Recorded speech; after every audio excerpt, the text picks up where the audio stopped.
स्वागत है आपका एक और नए वीडियो में, जिसमें मैं आपके साथ शेयर करने वाला हूं अपना वैष्णो देवी का एक्सपीरियंस कि कैसे मैंने वहां पे ट्रैवल किया। तो सबसे पहले आपने मेरी लास्ट वीडियो में देखा कि कैसे मैंने दिल्ली से लेकर जम्मू तवी तक का ट्रेन का सफ़र तय किया एंड उसके बाद मैंने बस लिया जो कि मुझे कटरा तक पहुंचाती थी। एंड क्योंकि हमारे पास यात्रा पर्ची ऑलरेडी ऑनलाइन कटी हुई थी तो हमें ज़्यादा समय नहीं लगा उसे फ़िज़िकली कन्वर्ट कराने में, जिसमें कि उन्होंने उनका बस एक प्रोसेस होता है जिसमें वो आपकी एक पिक लेते हैं एंड उसके बाद आपके पास आपका यात्रा आईडी कार्ड बन के रेडी होता है। उसके बाद जैसे ही हमारे पास यात्रा कार्ड रेडी हो गया तो तुरंत ही हम पहुंच गए अपने एंट्री पॉइंट पे, जो कि है बाणगंगा का एंट्री पॉइंट। ये आप जो सामने देख पा रहे हैं एंट्री, ये है बाणगंगा का एंट्री पॉइंट जहाँ से आपको एंट्री लेनी होती है। यहाँ पे एक वेरिफिकेशन होता है आपके आईडी का, आपको चेक किया जाता है एंड फिर उसके बाद आपको यहाँ से एंट्री मिल जाती है ऊपर पहाड़ पे चढ़ने के लिए। तो लास्ट वीडियो में मैंने आपको ये भी बताया था, क्योंकि मेरे पास एक फ़िज़िकल कैमरा था जो कि यहाँ पे अलाउड नहीं है यहाँ से ऊपर ले जाना, तो मैंने उसे यहाँ पे एक सामान रखने का एक शॉप होता है जहाँ पे मैं उसे रख कर एंड उसके बाद फिर से मैंने अपना वेरिफिकेशन करवाया एंड फिर मैं ऊपर चढ़ने के लिए रेडी हुआ। अब क्योंकि मेरे पास कैमरा नहीं था तो मैंने ये पूरी जर्नी को अपने मोबाइल में कैप्चर किया है एंड उसके बाद मैं यहाँ पे वॉइस ओवर कर रहा हूँ। फिर हमारी यात्रा यहाँ पे बाणगंगा से शुरू होती है, जहाँ पर कहा जाता है कि माता वैष्णो देवी ने यहाँ पे अपनी प्यास बुझाई थी। एंड इस स्थान पे आपको पानी बहुत ज़्यादा मिल जाएगा अगर आप रेनी सीजन में जाते हो, बट जब हम गए थे तो यहाँ पे ज़्यादा पानी था नहीं, तो ज़्यादा टाइम हमने यहाँ पे स्पेंड नहीं किया एंड तुरंत हम लोग ऊपर चढ़ने के लिए चले गए।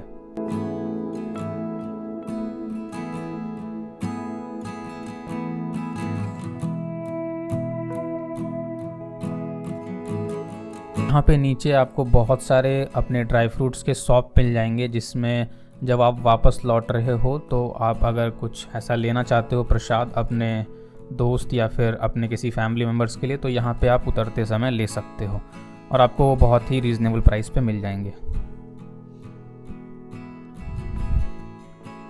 फिर यहीं से आपको एक ऑप्शन मिलता है कि अगर आप फिज़िकली इतने फिट नहीं हो कि आप ऊपर तक चढ़ पाओ, जो कि टोटल अराउंड 12 से 14 किलोमीटर का सफ़र होता है, जिसमें आपको बहुत ही ज़्यादा चढ़ाई करनी पड़ती है और आपके पास यहाँ पे सीढ़ियों का ऑप्शन भी होता है, बट मोस्टली लोग सीढ़ियों का ऑप्शन को अवॉइड करते हैं बिकॉज़ वो बहुत ही ज़्यादा हार्ड होता है। तो अगर आप ऐसे किसी केस में हो तो आप यहाँ से अपने लिए घोड़े रजिस्टर कर सकते हो, जो कि आपको डायरेक्टली ऊपर तक छोड़ेगी ले जाकर। एंड इवन अगर आपके पास कोई ऐसा बच्चा है जो कि जिसे आप लेकर ट्रैवल नहीं कर सकते ऊपर तक, तो आपको ऐसे बहुत सारे लोग मिल जाएंगे जो सिर्फ आपके बच्चों को ही लेकर ऊपर जाएंगे।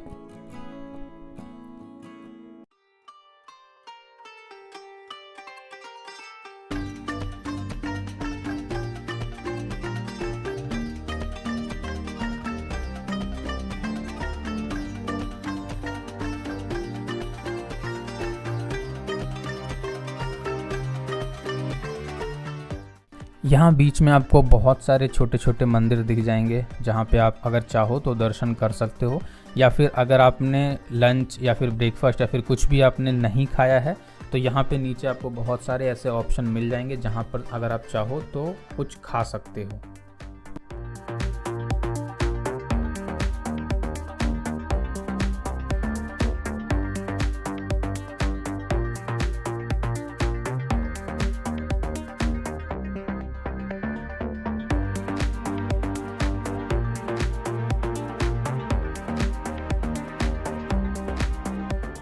यहाँ पे जो भी आप ये चढ़ाई देख रहे हो ये काफ़ी घुमावदार होते हैं, लेफ़्ट टू राइट आपको ये घुमा घुमा कर धीरे धीरे ऊपर तक ले जाएंगे और चढ़ाई काफ़ी ज़्यादा होती है।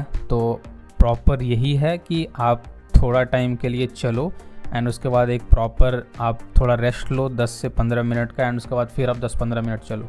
तो आपको हमेशा एक ब्रेक लेकर ही चलना है, अदरवाइज़ अगर आप डायरेक्टली बहुत ही कंटिन्यूस टाइम तक चढ़ाई करने की कोशिश करोगे तो आप बहुत ही ज़्यादा एग्जॉस्ट हो जाओगे और फिर आपको ऊपर चढ़ने में काफ़ी तकलीफ़ होगी।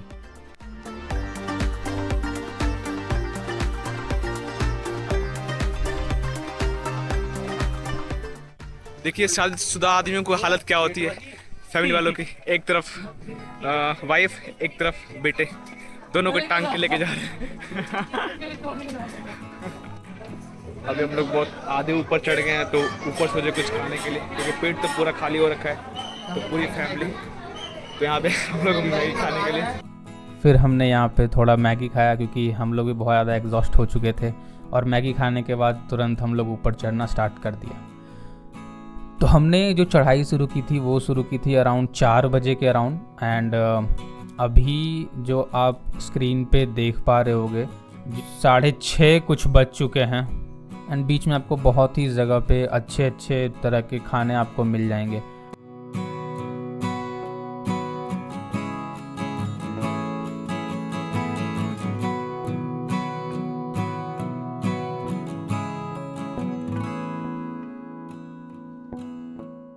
एंड यहाँ से ऊपर का व्यू देख सकते हो, अभी पूरा अंधेरा हो चुका था। एंड यहाँ पे हर एक जगह पे आपको रास्ते पे प्रॉपर लाइटिंग मिल जाएगी। लाइटिंग की कोई भी यहाँ पे दिक्कत नहीं है।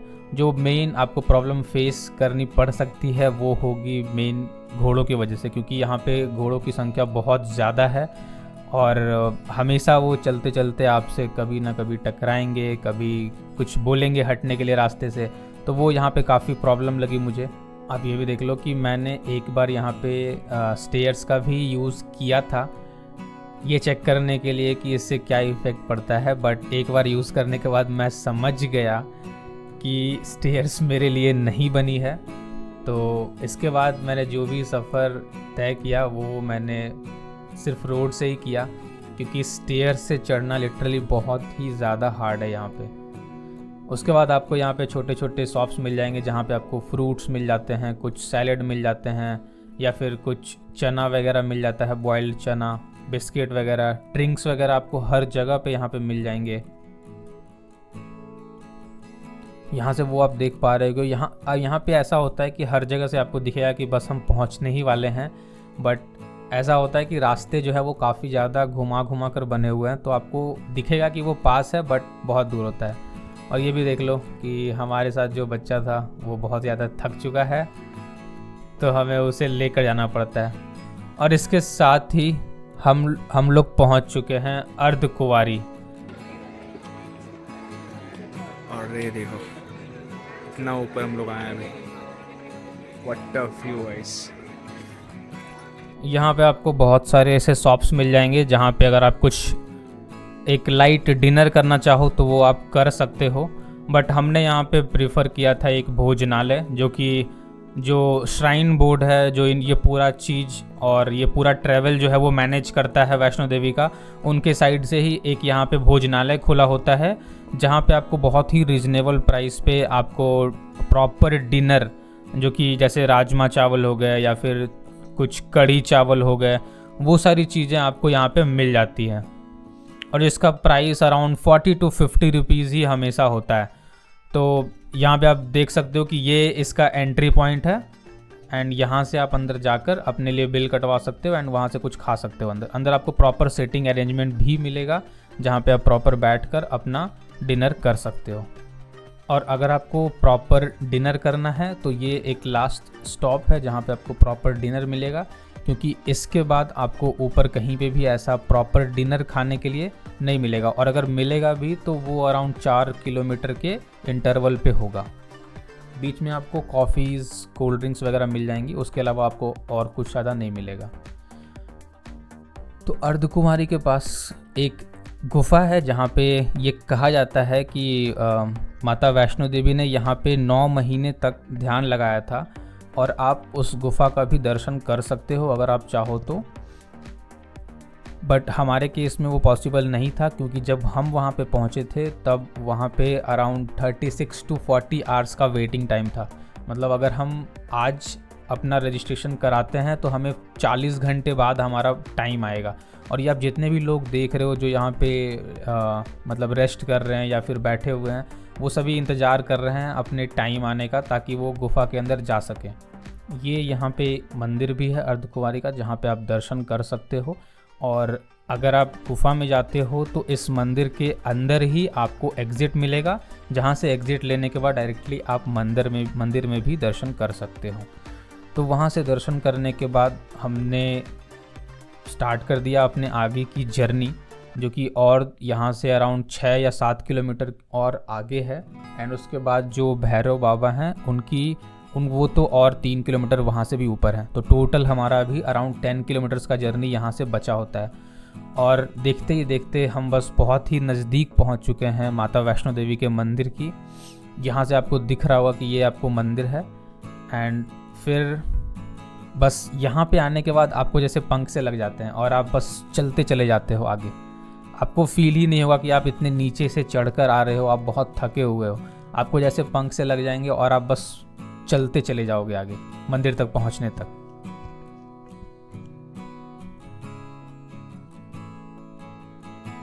एट दी एंड यहाँ पे अगेन आपको एक चेक पॉइंट मिलेगा जहाँ पे आपकी चेकिंग होगी।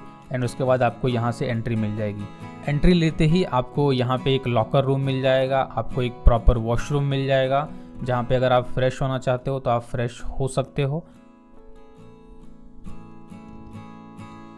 यहाँ से जो मंदिर है वो काफ़ी नज़दीक है, तो अगर आप फ्रेश होना चाहते हो तो फ्रेश होकर एंड यहाँ से फिर आप आगे जा सकते हो, जहाँ पे आपको प्रसाद मिलेगा। तो प्रसाद का क्या होता है यहाँ पे कि आपको 50 रुपीज़ या फिर 100 रुपीज़ का आपको मिल जाएगा थैला। दशहरा में तो यहाँ से ऊपर तक लाइन था। जो 100 रुपीज़ का है उसमें आपको नारियल मिल जाएगा और जो 50 रुपीज़ का है उसमें आपको नारियल नहीं मिलेगा।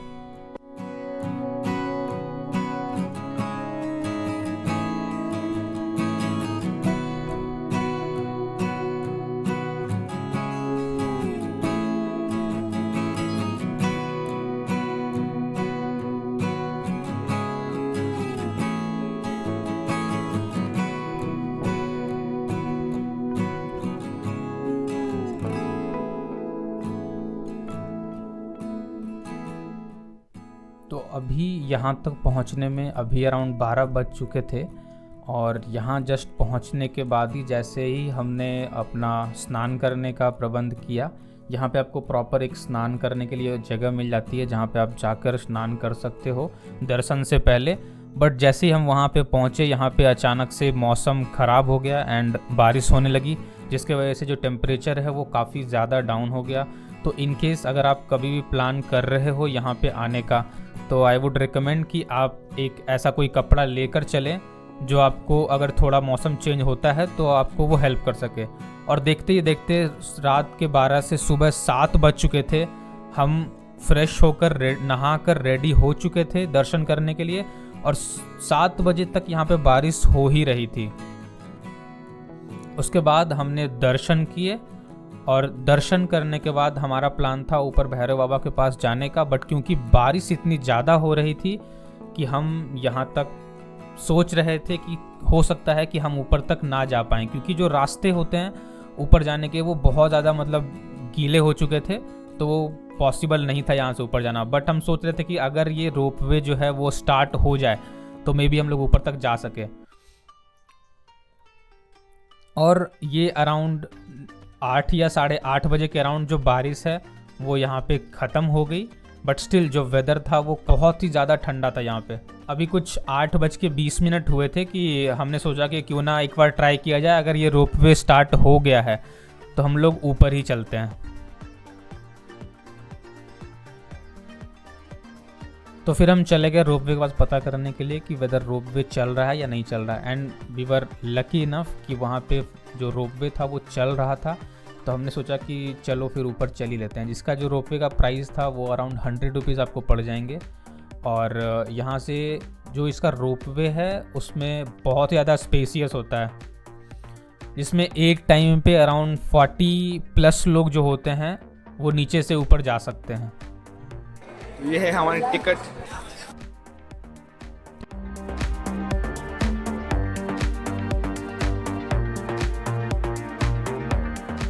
तो अभी हम अपने रोपवे में आ चुके हैं एंड यहाँ से हम जा रहे हैं ऊपर।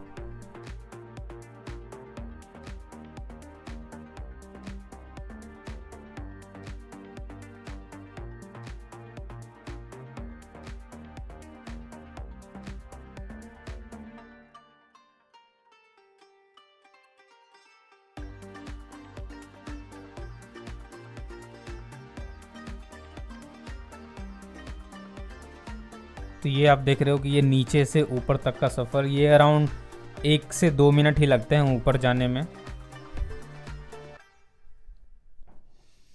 जिसके बाद हम एकदम पहुंच जाते हैं अपने भैरव बाबा के मंदिर के पास, जहाँ पे डायरेक्टली आप उनसे दर्शन कर सकते हो। वहाँ पे ज़्यादा भीड़ नहीं होती है क्योंकि नीचे बारिश हो रही थी तो बहुत ही कम लोग थे, तो हमने आसानी से ऊपर भैरव बाबा के दर्शन किए। एंड उसके बाद आप ये व्यू देखो,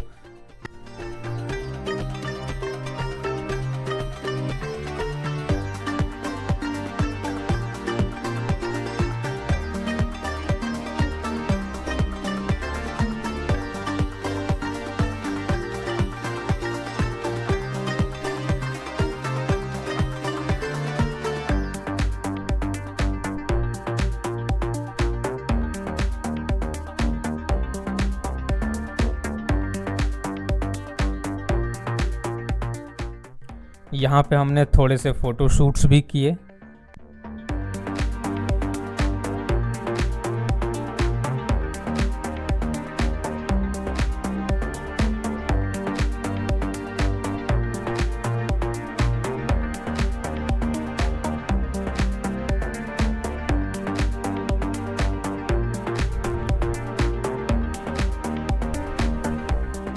ऊपर दर्शन करने के बाद हम चले गए नीचे उतरने के लिए, क्योंकि हमें पता था कि नीचे उतरने में भी हमें अराउंड 4 से 5 घंटे लगने वाले हैं।